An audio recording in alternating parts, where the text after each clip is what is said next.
Guys, we need the Panthers of Carolina to get a stop on this Washington offense. That's what this means. Hello world, and welcome back to Grid Iron Campbell, the only podcast that puts its money where it's about this. I'm your host, Rich Ryan, and I'm joined by the entire collective, the Disciple, Brett Colson, Donnie, DP Peters, and the resident moose himself, Mo Nawara. If you're watching this on YouTube and you saw the strange faces these fellas made, please like the video and subscribe to the channel. Listeners, rate and review on your podcatcher of choice. 5 stars only. Like Spencer Rattler, who will be playing quarterback tonight for the New Orleans Saints at time of record. Body blow for the collective last week, 3-2, fourth straight winning week as we crawl back on our hands and knees to 500. We are 15-15 in Circa Sports Million, where every week we submit 5 games against the spread, one from each host, the 5th and final game coming from the collective machine. I have a new machine, so that's why these guys, I'm still tinkering, so they're not hearing the best sound, especially when I press the buttons here. But we'll work through it. What you guys hear will be crystal and perfect. I had the only winning week, by the way, so very lucky from the collective. I scrapped out a 3-2, excuse me. DP and Mo went 2-3, and Brett 1-4. Brett, right when you were turning it around, you go 1-4. Yeah, but that one was a winner on our card, though. That's all that matters, man. Hashtag when it matters. Last week was brutal. The old reverse Donnie, putting the only winner on the cup. All right, let's get into the games. And the first one is a Super Bowl rematch between Mo's beloved Kansas City Chiefs and the San Francisco 49ers. The Niners are -1.5 in the contest, and Brett is on his knees praying to the man he loves the most in this league, Kyle Shanahan. He's got the Niners in his top 5. This is just a spot for me. Chiefs coming off the bye, but Niners coming off the mini bye. Chiefs sitting pretty in a bad division. Niners at 3-3 with a far larger sense of urgency to win a football game this week. And like this one especially, rule of circled. I see this being meta Andy Reid. I don't want to show you anything here because this could be a Super Bowl matchup again. Typical Chiefs regular season vanilla game plan, because ultimately this game's probably not going to matter to them, right? So I think this is a really good spot for the Niners in a game where I just don't think we're going to get the best from the Chiefs compared to what we're going to see from the Niners. So I also think, like, are people going to actually click Niners here in this spot? Only, I mean, they're laying. Wait, yes, sorry, yes, laying 1.5. Yeah, I don't see this being a spot for the Chiefs at all. Rich, you're nodding. You think they will click the Niners? No, I don't. 18% of the tickets are currently on San Francisco. Everybody knows Patty Mahomes' record when he's an underdog. So I think the entire contest is going to line up to take the Chiefs this week. And that's why I've got the Niners in my top 5 as well. I think this is lined exactly fair, right? To me, this is an exact coin flip. But given the contest that we are in, as Brett will always say, it's not just a handicapping contest, I think the Niners are the way obvious side. But when it comes to real betting, I think teasing the Chiefs up to 7.5 with some other team is probably the best way to go. Tight, contested game. Get through and win some real American dollars. Mo, you are on your Kansas City Chiefs. Yeah, it's hard to argue with a lot of what Brett said, really. But I feel the same as you, that this is a pretty fair line. Honestly, cover your ears, Brett. But you guys want to know what I thought was the tiebreaker in this game? I thought you were going to say must win. No, that's why I want Brett to cover his ears. Kickers This could be mattering. kickers, dude. If this comes down to a late field goal, the Chiefs have a kicker and the Niners don't. I mean, they have like something Matthew Wright, I think. I don't know. They brought in some guy off the street when Moody got hurt. So if this comes down to a late kick, then I think it's the Chiefs game to win. Either way, no matter who's kicking. So I get that was honestly my tiebreaker here. I'll tell you what, as a Jets fan, kicking has mattered this year. If the Jets had decent enough kicking, we'd be 4-2 with Davante. Boners in the Discord again. Off to Pittsburgh to try to continue winning in the AFC. We move to Chargers at Cardinals. Oh no, new sounders. Can I get it? Got it.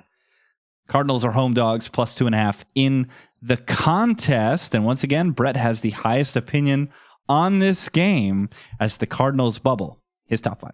Yeah, I kept moving this up my card as I thought more and more about it. I just see this as a strong get-right spot for the Arizona offense. Returning home off a pair of tough road games against elite teams. Yes, Green Bay, I think, is elite. And now facing a mediocre at best Chargers defense. And we know what this Arizona offense is capable of.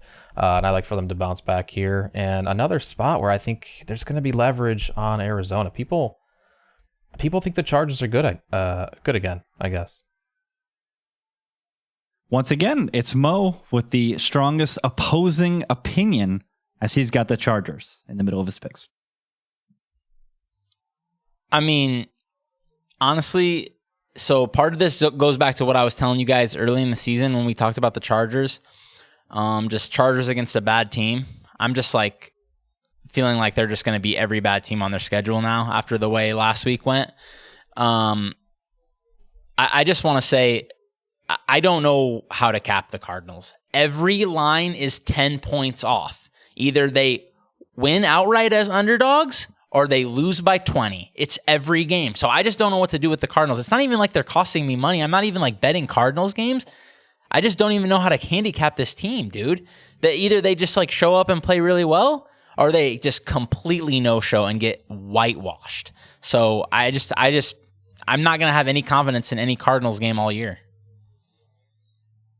Yeah, I'm right there with you. I am struggling to line the Cardinals every single week, and the Chargers equally.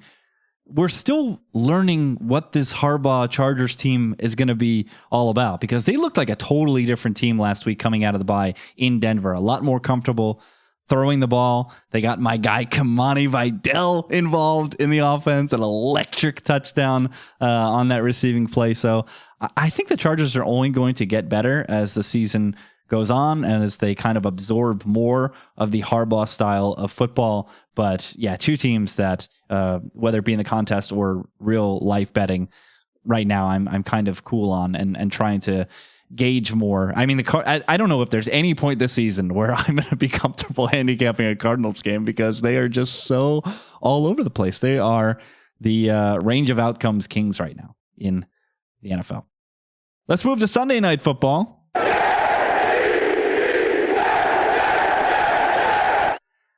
As I noted, my New York Fightin' Jets got Davante Adams this week. And so the market went from the Steelers being short favorites to the Steelers being short home dogs. This is +2 right now in the contest.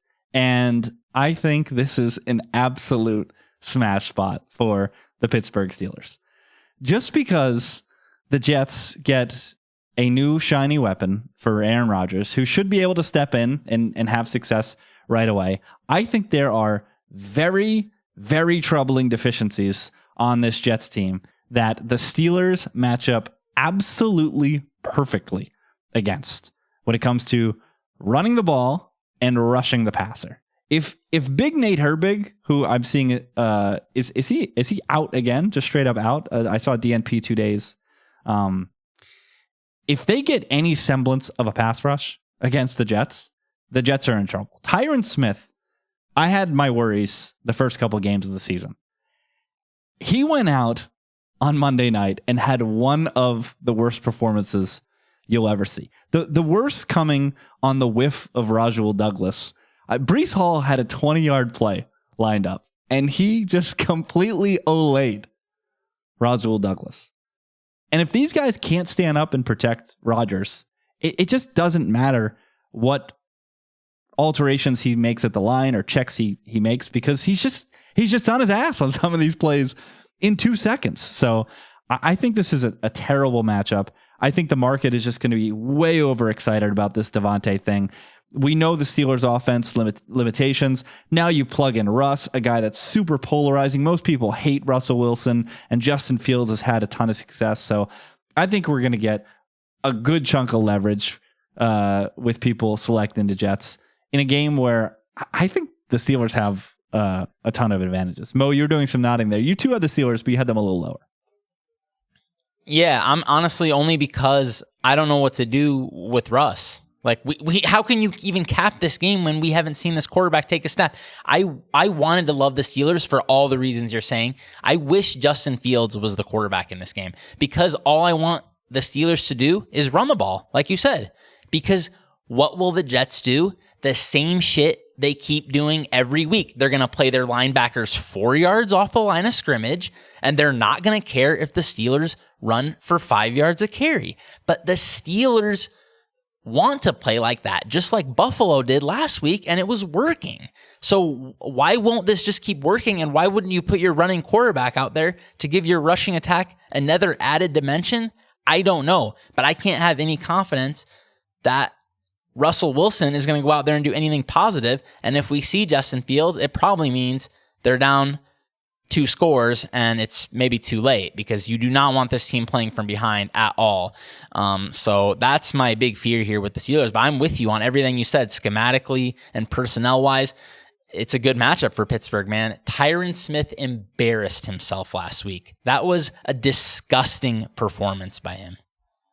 And then Morgan Moses comes back. What does he do? Crucial false start in a spot where, your quarterback is Aaron Rodgers. The hard count is going to be a thing, my guy. You have to know what the count is in these situations.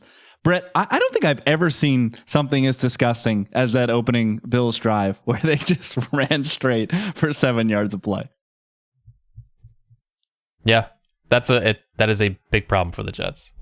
And I agree with you guys that should be the game plan for the Steelers in this spot. But this was the hardest game for me to cap, because I don't know what impact Adams even has in his first week back with Rodgers.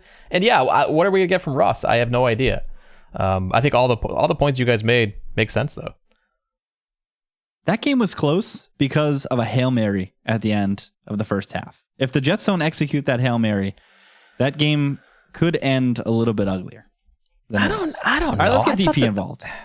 I thought the Jets kind of, not dominated, but they were.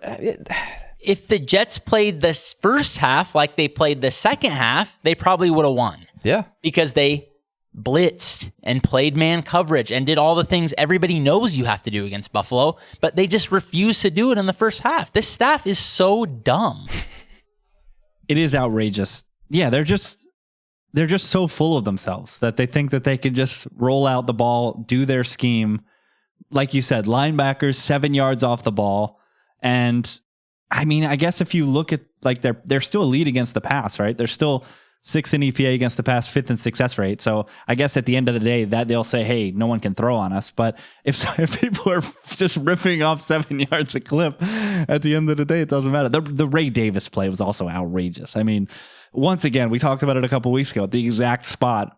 Josh Allen screaming to his right, throwing the ball downfield, but then it's Ray Davis coming down with the ball at the end. Like he that ball caught him. He did not catch that ball. So I guess there was variance both ways. Let's get DP involved, because the Panthers travel to Washington to take on the formerly racial slurs, formerly football team, now Commies, as I reach for the sounder. And DP loves the Carolina Panthers plus 7.5 in the contest. Why can't they score against this Washington defense? I don't understand why that can't be a thing. I kind of don't feel like the Commies are ever at risk of losing this game. That said, I feel like the Panthers can just easily go blow for blow with them. The Commanders are probably going to score points, right? I thought they did actually pretty well last week, even though they ultimately lost to the Ravens. The best offense of all time might go out and score some points. Have they punted yet? Does anyone know if they've punted yet? I haven't heard any updates on that stat if they've punted yet. they're going to score points. But I think Andy Dalton has been fine as a quarterback for the Panthers. I think this offense is capable of moving the ball. I expect a lot of points in general in this game. So plus 7.5 feels pretty great to get here. Mo, commies minus 7.5 bubbled your top 5. If I said that sentence to you in August, what would you have thought? That's wild, isn't it? But I mean, like Donnie said, they went out against the Ravens. I wanted to see. So basically, I remember, a few weeks back, we all took the Browns plus 3.5. I said, they haven't done this against anybody with a pulse. I want to see them score on the Browns and the Ravens. Well, what do? They blow out the Browns, and obviously they lost to the Ravens, but it wasn't the offense's fault. They pretty much moved the ball at will most of the day, to be honest, on the Ravens. I completely agree with what Donnie said about that. So, yeah, I think I have no idea how Carolina is going to get a single stop in this game, man, especially when you look at the injury report, Clowney. I mean, there's nobody left on this defense, man. Like Josie Jewell, he's actually a somewhat decent linebacker. I mean, they have like all replacement players left on their defense. So how can they get a single stop on Washington? I don't know. But I see what Donnie's saying. So it's just like, I think Carolina's going to be able to score quite a bit too. I mean, this game, I don't know how there's going to be a stop in this game. How does this game not get past 50? I know that the number reflects that, so it's like hard to even fire the over, but it's hard to see many stops in this game, man. On the Commanders side, Frankie Louvu downgraded today from LP to DNP with that toe injury. That's a big one because he's their best defender by a mile, and they're a bad defense. So if you take away a bad defense, their best player, especially a pass rusher in this instance, that's pretty troublesome for the commies. But yeah, this Carolina, just look at this roster. They had some hope about maybe Jonathan Brooks coming back this week to add some explosiveness to that offense. He gets downgraded to a DNP today as well. I mean, which is smart. They're slow playing it. He's a rookie. Why put him out there in a lost season when he's recovering from the knee injury? So yeah, crazy world we live in where the commies are probably correctly touchdown favorites in pro football. I think it's up to 8.5 now too. Oh. 8.5 in real life? My goodness. Commies steam. Let's head across the pond.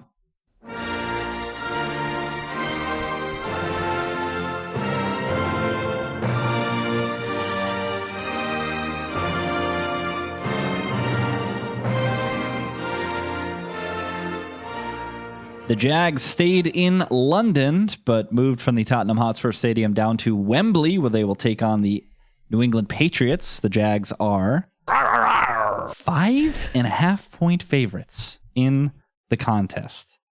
And Donnie has his beloved blinders back on. New England Patriots in his top 5. I mean, the Jaguars suck. I hate this stupid team. I mean, how could anyone argue with that? The Patriots suck too, so that's the problem. I don't know. I feel like there's a little bit of a pep in the step with the Patriots. Starting Drake May, actually able to push the ball downfield. Not that he didn't have, of course, his lumps on or last week. He threw 3 interceptions. So 2 interceptions and a fumble, I think. Whatever, 3 turnovers. I mean, fine, same thing. But I mean, is this Jaguars defense good? Is Trevor Lawrence good? What the hell is he doing? I don't know why the Jaguars, this team who has done nothing but suck all season long, should be laying 5.5. I know it's the Patriots. I know they're bottom of the barrel. But the Jaguars are not that much better than the Patriots. They're just not. You guys, I think Shohei Ohtani is pretty good at baseball. Unfortunately. I was waiting for my turn to talk, but I was going to ask you if you were impressed that he homered in a 0-0 game this time. So, Donnie, I have to ask you. You've been plugged in all week, WEI 24/7. What is going on with this Drake May MRI? No idea. Not plugged in. I'm not plugged in at all. The only thing that I've heard is... Doesn't know what Greg Bedard said about the MRI. I mean, I know what Greg Bedard said, not about the MRI.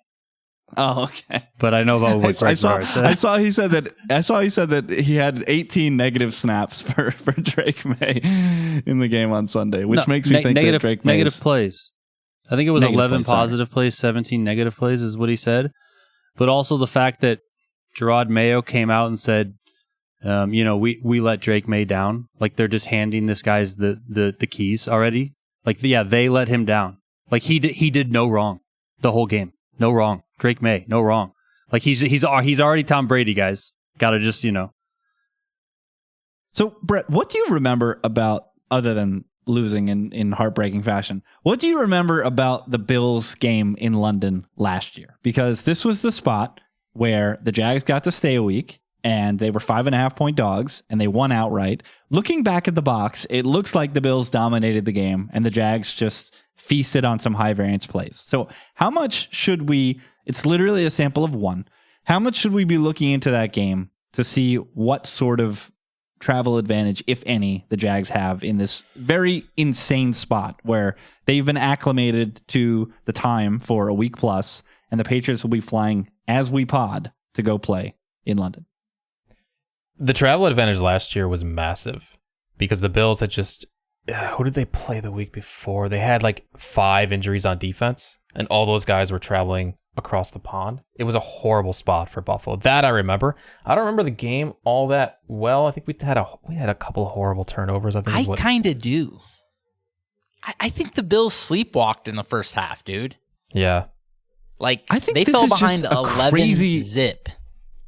I don't think the models can account for how massive this travel advantage is for Jacksonville.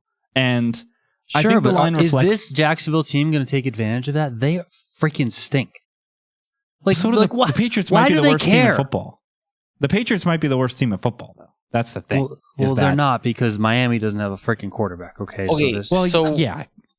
What did you guys give this credit then? I guess, like, because to me, I was thinking like I'm about like 3.5. I don't know what this is worth. Yeah, I thought this was like old school HFA, like around 3.5.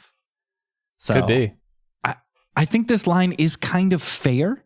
And I think that people are just going to see a -5.5 next to the Jags and be like, how could we ever do that? This is one of the worst teams in the league. Just Drake May looked great last week. How much could he look better against one of the worst teams in the league? Give me anything north of a field goal with the Patriots. It's a peculiar... Listen, could you imagine? I know what you're going to say in response to this, but I'm going to say it anyway.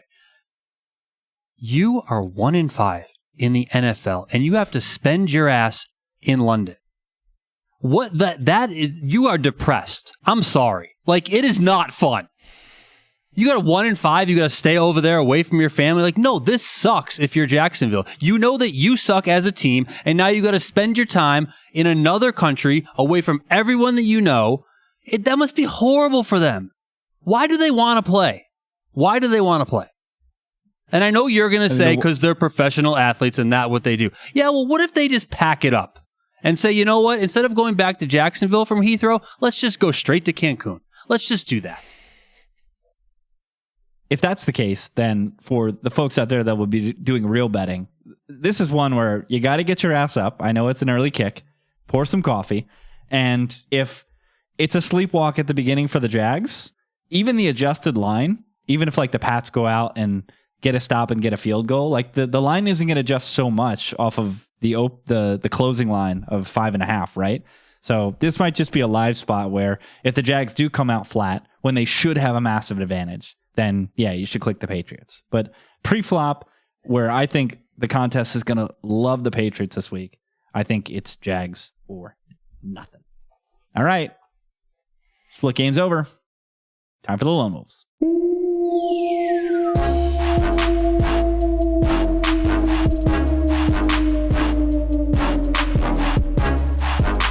Mo's got not 1, not 2, not 3, but 4 Lone Wolves. 1 in his top 5, 1 bubbling his top 5. And we start in his top 5 where, Brett, you of all people knew he was going to do this. The number 1 Green Bay Packers hater on the planet, Mo has Texans plus 2.5 as they travel to Lambeau for one of the most exciting games this weekend. Mo, why do you got Houston in your top 5? I guess I must be lower than the market on the Packers. I don't know. I definitely felt that way in the preseason.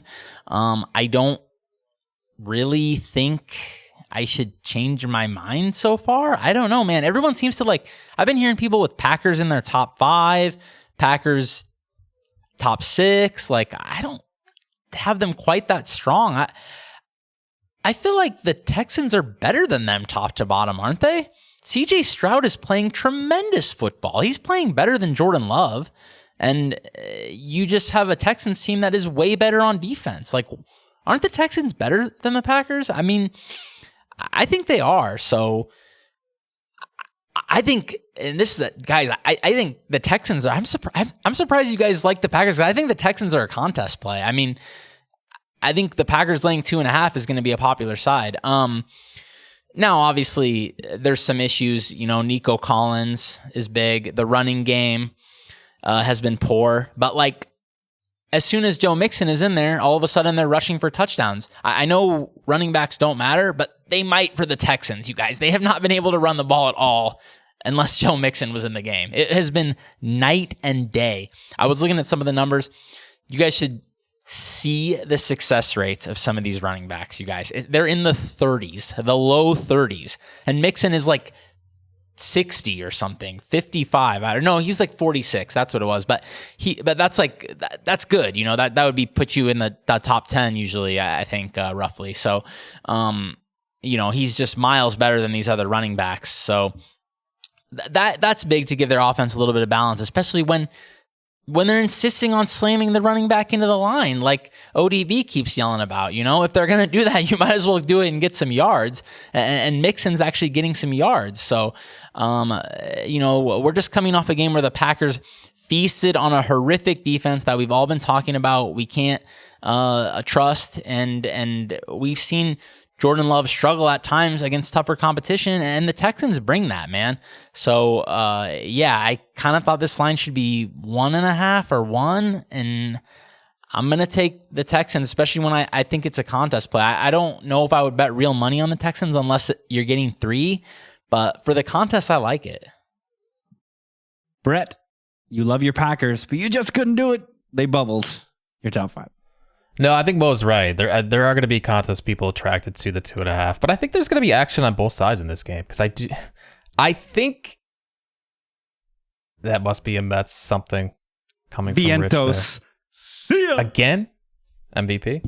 I don't know. I think the Packers are still undervalued in the market, and B, they're probably still undervalued by bettors and contest participants. People love the Texans in Circa. A lot of love for CJ Stroud. In Houston, I imagine there are people who probably think this is wrong team favored. I think there is that much love for Houston out there. So while the 2.5 is going to draw people to Green Bay, I think there will be action on both sides here. Yeah, my 2 biggest pushbacks to Mo are 28% of the tickets are currently on the Packers. That tells me that the Texans are going to be a popular side. A lot of that was at 3. Yeah. Oh, I didn't know this was at 3. I've been completely out of pocket. Been a lot of juiced 3 this week, 118, 123. And the other pushback I'll have is with this Texans defense. Dude, the entire spine hasn't practiced this week. El Shahir and the Hawaiian dude, To'o. Sorry, a lot of TOs in there and a lot of apostrophes, my guy. And then Jimmy Ward hasn't practiced this week. So they're pretty... El Shahir is very instrumental to pretty much everything that he is his Fred Warner in this defense. So without those guys, D'Amico's not going to be able to execute on the level that he wants to. We move to the NFC East, where Mo is laying the points on the road and nearly put them in his top 5 with the Philadelphia Eagles. I must be on an island in the entire world on this game, man. Everyone, I guess Steven, my boss Steven, he's the only other one besides me who likes the Eagles. I mean, everyone else I've heard or saw their opinion is all in on the Giants. So I must be missing something. I don't know, but the thing that pushed me over the top to bet the Eagles this week was when I saw Andrew Thomas was out. I was worried about this line coming into the season as being maybe the worst in the NFL. I bottom 10 for sure. And they've been not great, but like it depends on honestly the game you turn them on, how bad they look. Like against the Cowboys, they were dreadful, and they just got their asses kicked basically the entire game. The Eagles still have some guys like Jalen Carter and Josh Sweat up front who can take advantage of a bad offensive line, and losing by far your best player, like a all-pro level player. Like this is like losing Trent Williams. We saw what happened to the 49ers last year when they didn't have Trent Williams. I mean, this is a massive loss. And the Eagles, we haven't seen that much of the Eagles this year. That's why I feel like maybe the Eagles are undervalued. Like this offense, it was a disaster basically. They didn't have any of their players. They got most of their players back. They don't have Goddard, but they got most of their players back last week. The entire cavalry came back last week, and they stunk. They stink. Yes. What are you talking about? They were horrendous. They were okay. It's the Browns. We still respect what the Browns have on defense. The Browns are an average defense that is quitting right now because their quarterback has demonstrated that he's one of the worst to ever do it now. But like then you watch. They have pieces on the outside, Devontae Smith and A.J. Brown. Okay, those Bengals wideouts whooped the Giants last week. The only thing that kept them in the game was sacking Joe Burrow and penalties. That was the only thing that kept them in that game. Basically, the Bengals passed at will. I don't see why the Eagles can't do the same thing, man. I just really don't. So I don't know. I think the Eagles should be. The thing about this game is it's 3.5 in the contest. I think they should be more than 3. I bet them at 3 with some juice. Not as excited, obviously, about 3.5. But, I mean, the way I'm seeing everyone, this is another contest play, I think, because everyone must love the Giants, man. The ticket count tells a different story, though. But again, to what you just said, how much of this is at 3 and how much is it at 3.5? True. Yeah. DP, you forecasted this in the summer when I offered up Giants least wins plus 1,000. You literally said week 7 when they're home dogs against the Eagles, you're going to be on the Giants. Here I am on the Giants, just like you. Yeah. Because the Eagles are not that good. And the Giants just show up and play professional football every single week. That's what they do. And we haven't said the name yet, but Malik Neighbors looks like he will be clearing concussion protocol this week. He was a full participant today on Thursday. You just need 1 FP to get into the game. So as long as he got it before Friday, that means he's in. And we all know how much of a demon that guy is. And we also know how poor the Eagles secondary has been thus far when they play teams not named the Cleveland Browns. So the Giants will have their opportunities to advance the ball through the air and keep this one close if they get any that's what I thought, though. But then that's obviously my biggest fear. But then you look at, like, dude, they couldn't really move the ball against a dreadful Bengals defense last week. So I don't know. We'll see, I guess. But they didn't have, I know. I'm definitely worried Like, Neighbors can do whatever he wants against this secondary. We move much further down Mo's card to where he's laying 6.5 points with the Los Angeles Rams against the somewhat, I guess, neighboring Las Vegas Raiders. 2 things in this game. So one is this Raiders injury report is terrifying. I at the time that this is me doing Rich's old thing, efforting, pulling up today's injury report, because at the time we were getting ready to be clear to everyone, we didn't have the Thursday report. So looking at this Thursday report, not any better, guys. Still a DNP for Crosby. I guess, okay, Colton Miller did practice. That's big. But Jacoby Myers not practicing, I think, is pretty bad. I mean, I know he's like not great, but he's pretty good. And when he's literally the best receiver on the team by far, I guess we could call Brock Bowers basically a receiver. He pretty much is, but man, this is a very, very limited Raiders team, guys. This is a scary injury report. And then the other thing is, this is a Super Bowl winning coach against a absolute idiot, you guys. This is the biggest coaching mismatch. Come on. I don't know. I'm not like lining up to go like bet the Rams or anything. I just think this line might be reasonable. I know when you look at it, it's crazy, but it's like, it's a sharp coach off a bye against an absolute dolt. So I'm the highest on the Raiders. When are you going to learn? Go ahead. You don't bet against Tom Brady. What are you talking about, Mo? Ooh. You don't bet against Tom Brady. You're going to learn once again, you don't do it.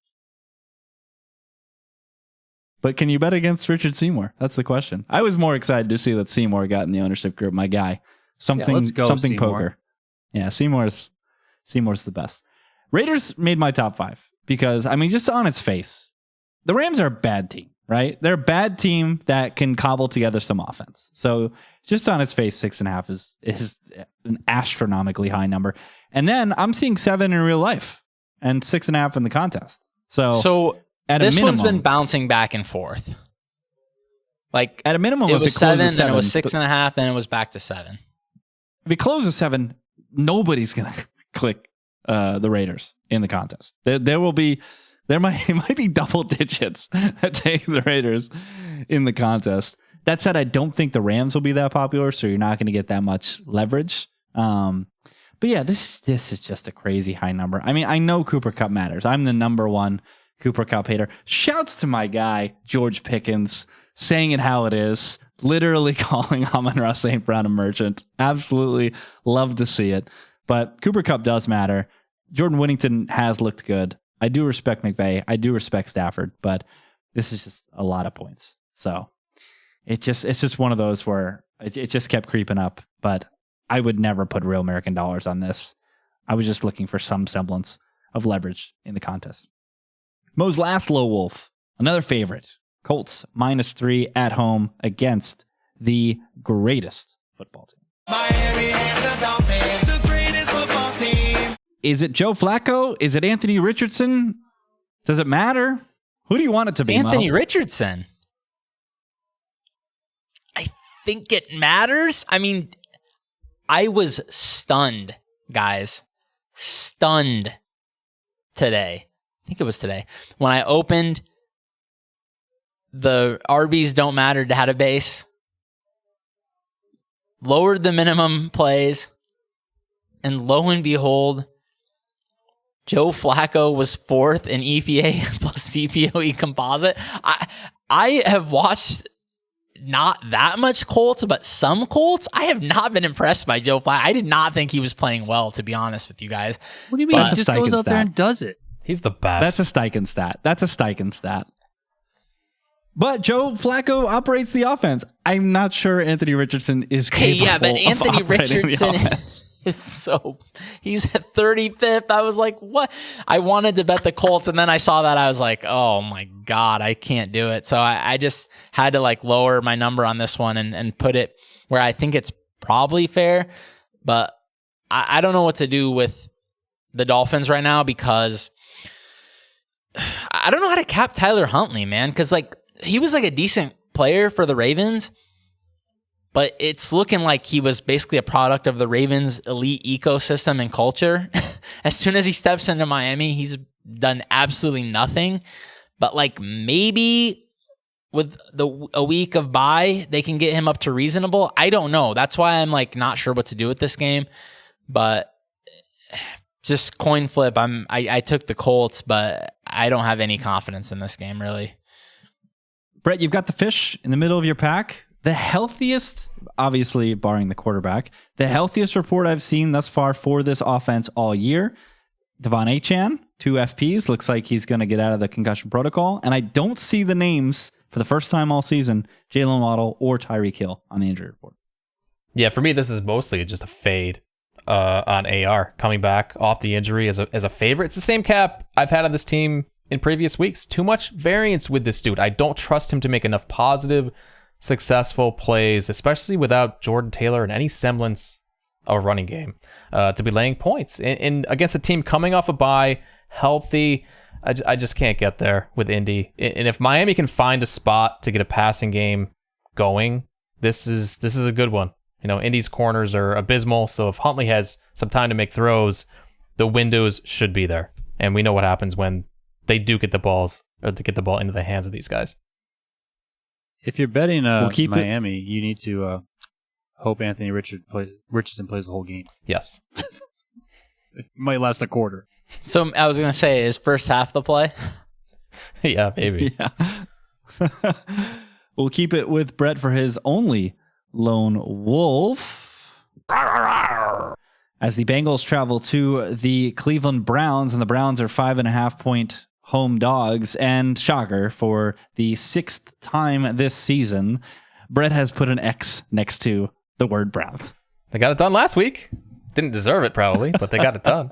But even with the cover last week, now that the Browns have thrown up the white flag, they trade Amari Cooper, everyone's out on this team, even more than they were before. But you got a home divisional underdog here. The Bengals are a sieve on defense, and nobody's clicking on Browns in the contest. It's just one of those spots where I think you just hold your nose and pray. And come on, the return of the home underdogs this week, it has to be. That's what I'm buying here. This is the week. This is the week for the Browns. So they're a sieve. Who's going to go through this sieve? Nick Chubb. Is Nick Chubb playing? Is he playing football? Nick Chubb is definitely playing. Will he get more than 10 touches? I don't know. So Could you imagine you know what being this Nick cap Chubb and coming back to this football team? Like at any point this season. This cap came down to, I went to the lines.com and I looked at power rankings, and I wanted to look at the gap between the Browns and the Giants. And there was a very large gap.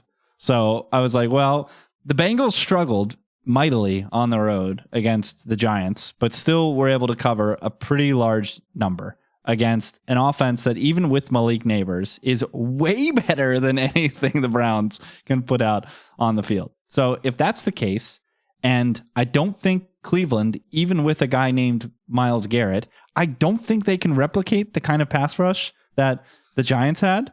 So I think the Bengals offense will be able to eat again. I don't expect anything from this Cleveland Browns offense.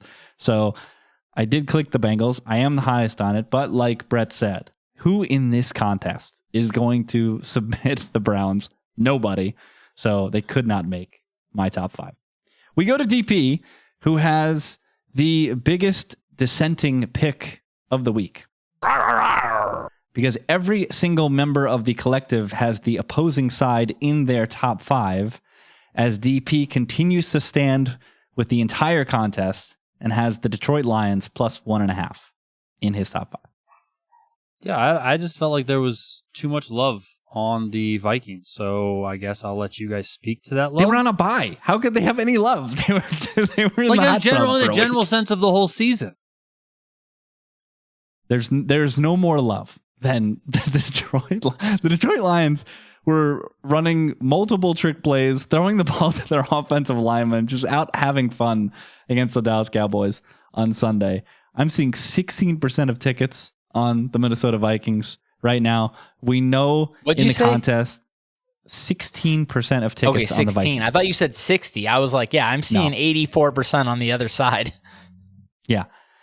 Everybody in the contest just picks the Lions every single week. It's like the first thing people in the contest do is they put the Lions on their card. And I don't know, guys. If Brian Flores puts Jared Goff into some spots where he has to think, I think that's really advantageous for Minnesota. And I'm not even saying generating pressure, because a lot of the times what Flores is doing is he's creating just these simulations where the quarterback thinks there's pressure when there's not pressure, and then dropping max coverage, and then the quarterback doesn't know what the hell they're looking at. And who's going to be confused more than Jared Goff? As soon as the radio goes off in this guy's helmet, he's going to be on his own. And I don't know how well he's going to fare against a Brian Flores defense. So, yeah, people are going to line up to take the Lions plus points. Jared Goff is an idiot. This is a pretty easy cap for me. Brett, you're doing a lot of nodding.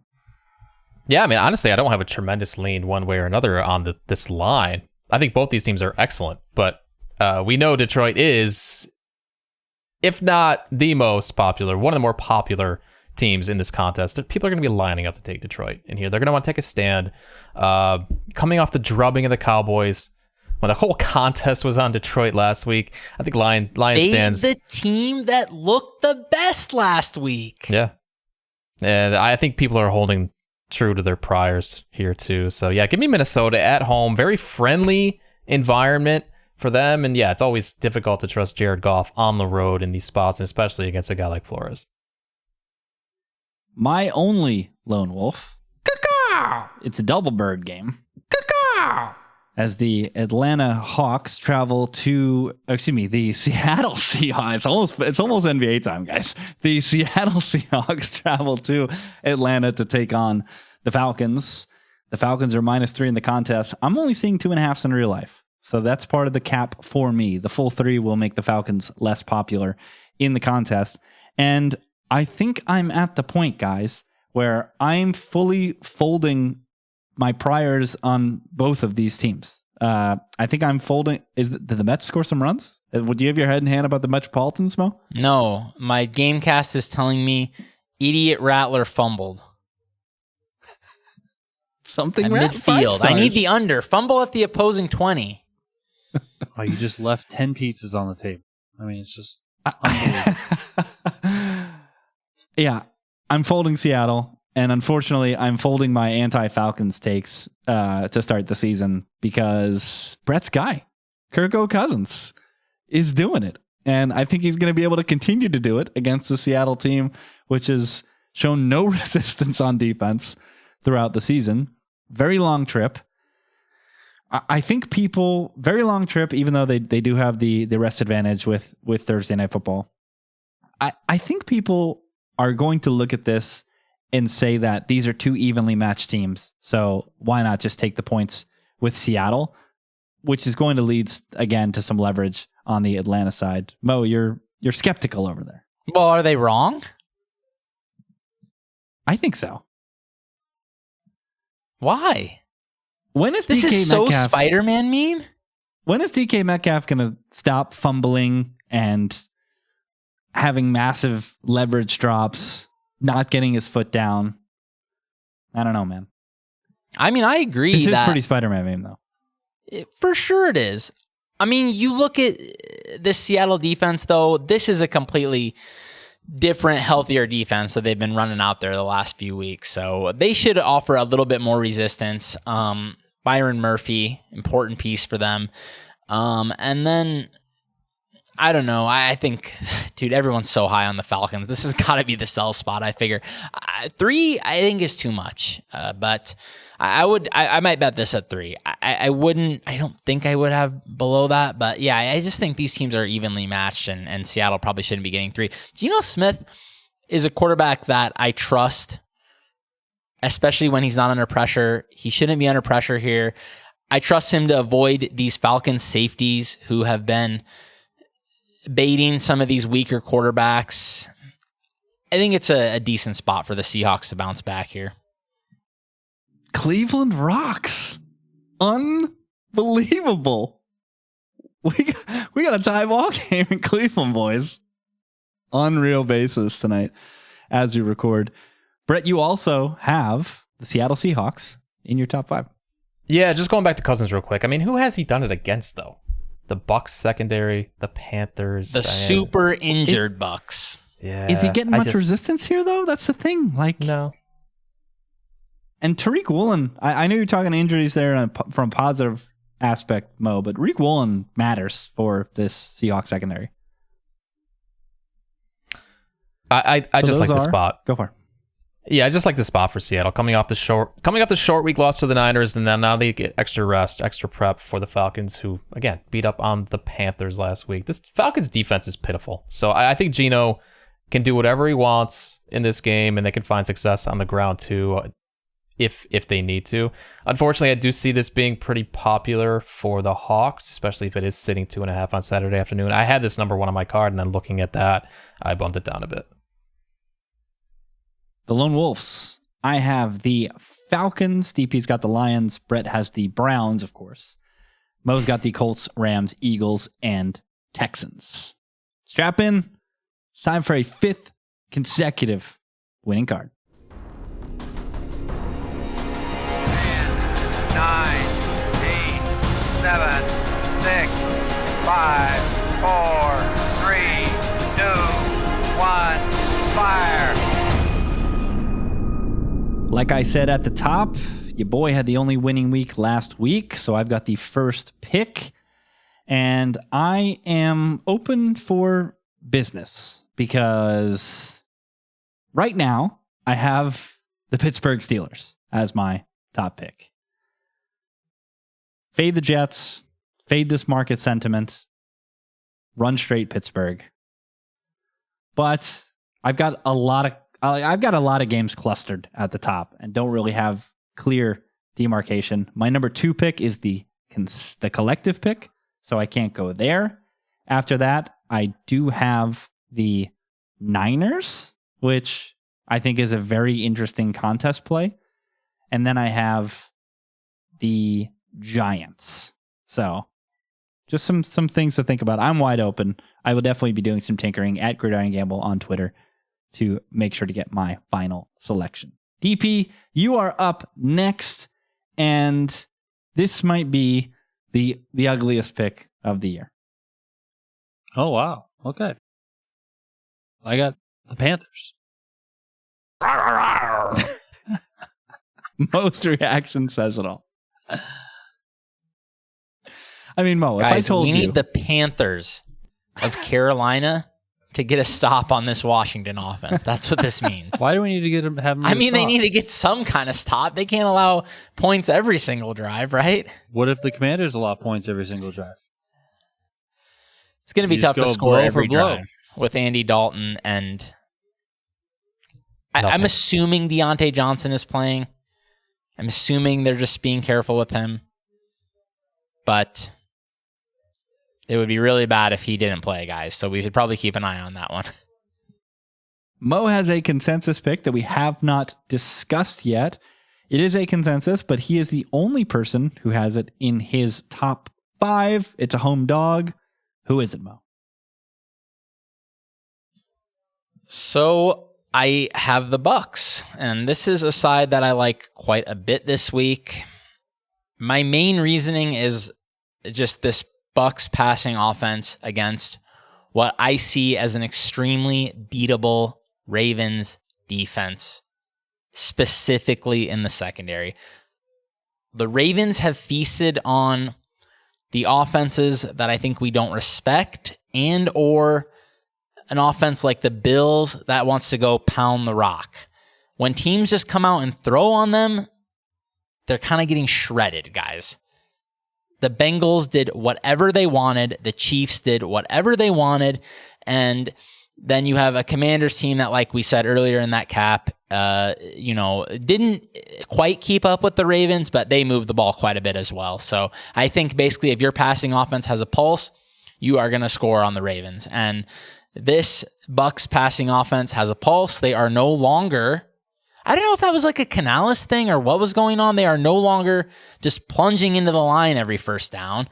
So that's helping quite a bit. And it's a defense that has been wrecked at times, but with Antoine Winfield back, I think they can at least get some stops.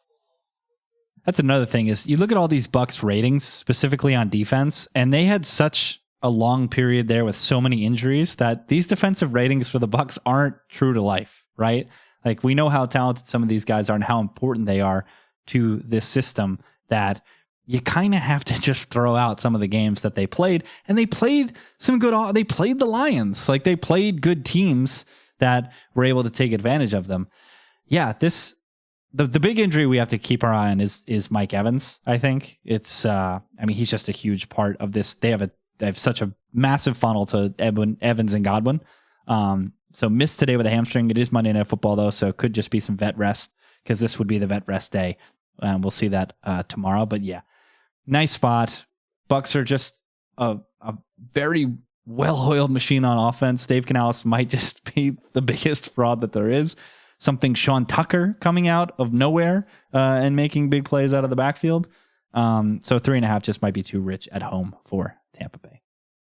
Brett, you're up next, and you're actually stealing one of the games that I was thinking of pivoting to because you have ... I don't think I will be tinkering on Saturday. I'm really happy about the Niners play this week, so I'm gonna stick with that.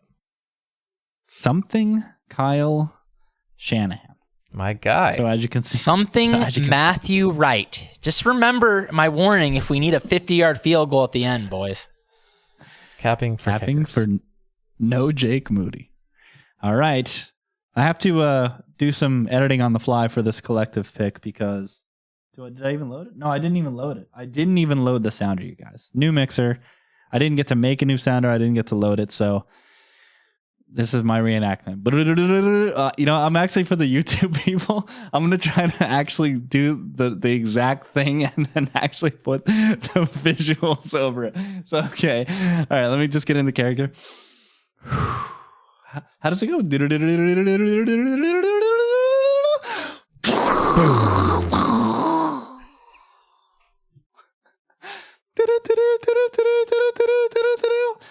The collective chooses the Minnesota Vikings. Sorry, Donald. It's a great side. Fading the Lions, fading the contest. Let's go, Brian Flores. Confuse Jared Goff. Get some turnovers. The card, as you can see below on YouTube, Vikings, Steelers, Panthers, Bucks, Niners against Steelers. There might be tinkering. Mo, did they cancel the article yet? Are we still doing the Survivor article? Well, like I told Steven, if we wrote it the week before, we had to write it this week because literally nobody went bust. So it would be just silly not to do that. So yeah, we're still in there. This is a week where I think a lot of people are going to be attracted to the top two spots. Rightfully so, I would say. Washington is an extremely obvious side because their schedule is about to get harder, basically. So it's not like they won't be favored in a lot of these games, like at Giants, home Pittsburgh, they'll be favored in these games, but it won't be by a ton. So I kind of think Washington's a good side. I think they'll be popular. The Bills as well. Maybe people have not used the Bills, but it is tough. Real quick. That was the other consensus, and then we'll get out of here. Titans at Bills. The Bills make me wanna shout. The Titans actually made everybody's top 5 but mine because I wanted absolutely nothing to do with Will Levis. Brett, I'll cede the floor. How is that not to you? How is that not the collective pick then? Let's see. It's gotta be close, right? Okay, it was tied. It's basically the same thing with the Vikings. Tied in confidence points. Yeah. Wow. It was tied in confidence points, but I gave can I make a bump. change then? Oh, I gave Can I the live bump. tinker?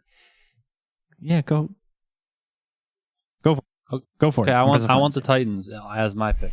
Come on. There you go. What do you mean, come on? What do you mean, come on? They were your third pick. It's 9.5 points. Are you insane? I see what he's doing. I thought he was going to swap out Minnesota as a collective pick for the Titans. But yeah, no, I'm all swapping out for the that. Panthers because you guys don't like it, and I'm going to put on the Titans. I'm not going to so it's my number 3 pick, just so you know. My number 2 pick is the Giants, but everyone said everyone's going to be on the Giants, so let's just skip that one. And we'll go to Will Levis, baby. Is this like the This third is a time collective you stink picked Will bomb Levis? pick. The thing about this game, though, half the weeks. Dude, the thing about this game is like when you look at the way the Bills want to play ball, though, doesn't it kind of play into the Titans' hands? This is just going to come down to how many stink bombs Will Levis lays out there, because if he plays even quarter way decent, I think the Titans should probably cover this number. This is going to be disgusting when your boy, Brett, Amari Cooper goes like 10 for 200. And just he's not even going to play 10. He's not even going to play 10 snaps. Like I don't see him being very involved in the offense this week. And this is way overblown. The look ahead on this was 7.5. It's up to 9.5 now. And why?